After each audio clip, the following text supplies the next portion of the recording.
Pensate che anch'io col mio lavoro a volte ho dei problemi, col lavoro di cabarettista. E infatti ho pensato di cercare un'alternativa, ma non è semplice.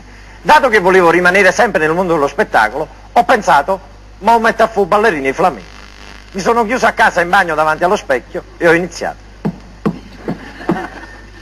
Dopo 2 minuti ha bussato la porta e ha detto, voglio ma quanta scarafone stanno in questo gioco. A quel punto ho pensato in alternativa farò il ballerino della danza del vento. Ho iniziato prima a muovere i fianchi, poi il bacino, poi la pancia. Poi ci sai io di puparulo che mi hai mangiato 3 ore prima, 3 ore che la capra in data. Se io non ero salvavita a Bechelli ci potevo pure rimanere. A quel punto, signori miei, vedendo il fisico davanti allo specchio, ho pensato, boh, metto a fuoco spogliare l'ista. Ho fatto un book fotografico in perizoma, l'ho mandato a tutte le agenzie di spettacolo. Mi ha risposto con 7 mo'. Voglio se può venire vicino sto con mo'. L'ultima alternativa che mi era rimasta era quella di iscrivermi al collocamento. E sapete com'è il collocamento oggi? Non è più come 10 anni fa. Oggi funziona tutto a computer.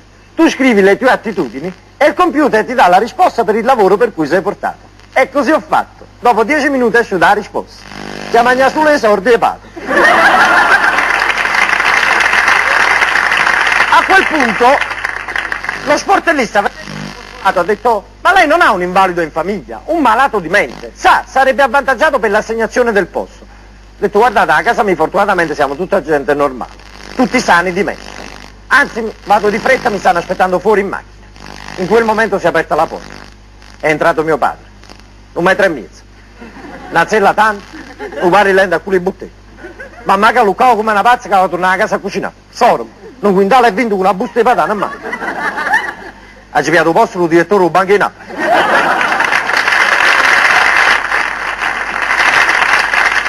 Io penso che molti di voi conosceranno il mio tormentone, tu lo conosci, vero?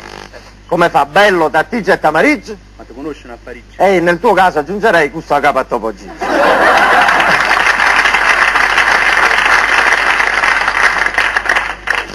Infine ho letto le inserzioni sui giornali. Agente Tecnocasa. Ho prenotato il colloquio, veramente interessante.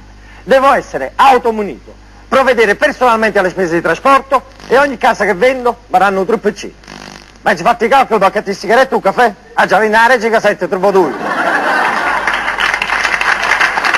L'ultima speranza che mi era rimasta era quella di vendere l'enciclopedia porta a porta. E ho iniziato vendendo dizionari di lingue straniere.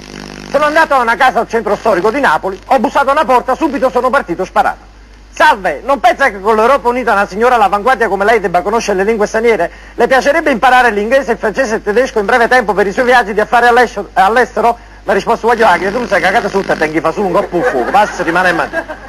Anche sono andato al Vomero, quartiere autolocato, ho detto qua perlomeno con i dizionari in lingue straniere guadagno una bella cosa di soldi. Ho bussato a una porta, sopra stava scritto Silvestri, mi ha aperto Silvestri in persona.